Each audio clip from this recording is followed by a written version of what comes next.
Tu identidad no está solo donde crees. Existe en lugares que nunca has visto, moviéndose sin tu percepción, siendo validada sin tu presencia. Todo comienza de forma silenciosa. Un acceso aparentemente irrelevante. Un dato compartido sin importancia. Un registro más entre millones. Pero algo cambia. Sin alerta. Sin señal visible. Sin resistencia. Tu identidad comienza a desplazarse. No físicamente. Digitalmente. Fragmentada en sistemas que no controlas. Replicada en entornos invisibles. Utilizada sin que lo sepas. Y al principio, nada parece fuera de lugar.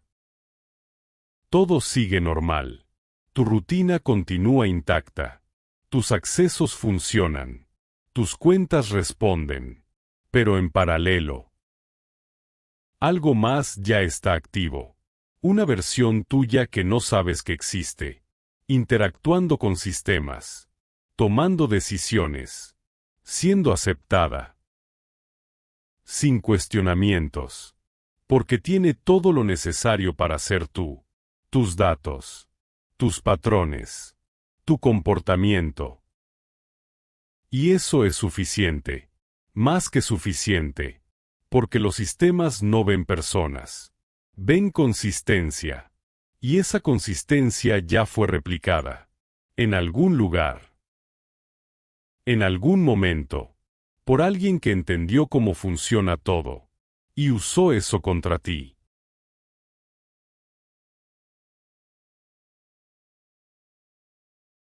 Ahora, dos versiones de ti comienzan a coexistir. Una consciente. Otra completamente invisible. Y el sistema no distingue entre ellas. Porque ambas parecen legítimas. Ambas responden correctamente. Ambas encajan en el patrón esperado. Pero una de ellas no eres tú. Y eso cambia todo. Porque el control deja de ser exclusivo. Se vuelve compartido. Sin tu consentimiento. Sin tu conocimiento. Y mientras intentas vivir normalmente, algo más ya está viviendo por ti. Accediendo. Interactuando. Validándose. Construyendo una presencia paralela. Y cuanto más tiempo pasa, más sólida se vuelve esa versión. Más confiable para los sistemas. Más aceptada. Hasta que llega un punto crítico. Donde algo no coincide. Un acceso negado. Una verificación fallida. Un comportamiento considerado anómalo. Pero no del otro. Tuyo. Porque ahora, eres tú quien no encaja perfectamente. Eres tú quien genera duda. Eres tú quien parece fuera del patrón. Y eso activa algo silencioso. Un ajuste. Una priorización. Una decisión automatizada.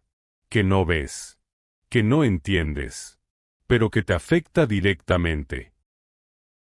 Tu acceso comienza a volverse inestable. Tus intentos generan fricción. Tus acciones ya no son tan aceptadas. Mientras tanto, la otra versión sigue funcionando perfectamente. Sin interrupciones. Sin cuestionamientos. Sin errores. Y eso refuerza su legitimidad. Porque el sistema aprende. Se adapta. Optimiza. Y elige lo que funciona mejor. Incluso si ese mejor no eres tú.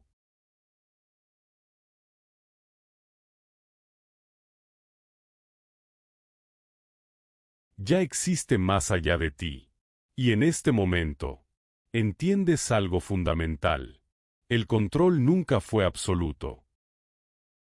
Solo parecía serlo. Y ahora, esa ilusión comienza a deshacerse. Lentamente. Sin aviso. Sin retorno inmediato. Intentas recuperar el control. Pero cada intento revela algo peor. la dimensión de lo que ya se ha perdido. Los sistemas en los que confiabas ahora responden diferente. Entornos familiares se vuelven extraños. La lógica deja de tener sentido, y todo empieza a parecer fuera de lugar. Buscas ayuda, pero encuentras respuestas genéricas, protocolos fríos, procesos automatizados. Nada parece entender realmente lo que está pasando. Porque para el sistema, nada está mal. Todo está funcionando perfectamente, dentro de los parámetros esperados. Y eso es lo más perturbador. El error no está en el sistema. Está en la duplicación de ti. Y cuanto más intentas probar quién eres, más percibes algo incómodo. Dependes de los datos para existir. Y esos datos ya no son exclusivos. Fueron replicados, distribuidos, utilizados. Y ahora coexisten fuera de tu control. Empiezas a cuestionarlo todo. ¿Qué define quién eres? ¿Tu cuerpo o tus datos? ¿Tu presencia o tus registros? Y la respuesta ya no es tan clara, porque en el entorno digital, puedes ser reemplazado, sin resistencia, sin confrontación, solo con validación suficiente, y esa validación ya ocurrió, en algún punto que nunca viste, en algún momento que nunca percibiste. Ahora existen dos versiones de ti, y solo una de ellas tiene el control, pero no eres tú. Y tal vez nunca más lo seas, porque el sistema no busca la verdad, busca consistencia, y la otra versión es perfectamente consistente. Sin dudas, sin errores, sin vacilación, mientras tú cuestionas, dudas, intentas entender. Y en ese proceso, te vuelves más lento, más vulnerable, más humano, y eso te hace incompatible con el sistema, que no espera humanidad, solo confirmación, solo datos válidos. Solo patrones reconocibles. Y tú ya no eres el patrón dominante. Te has convertido en la excepción. Y las excepciones son descartadas, ignoradas, reemplazadas, silenciosamente, sin aviso, sin registro visible. Y entonces, solo queda una pregunta. Si alguien puede ser tú, sin ser tú, ¿quién está realmente en control?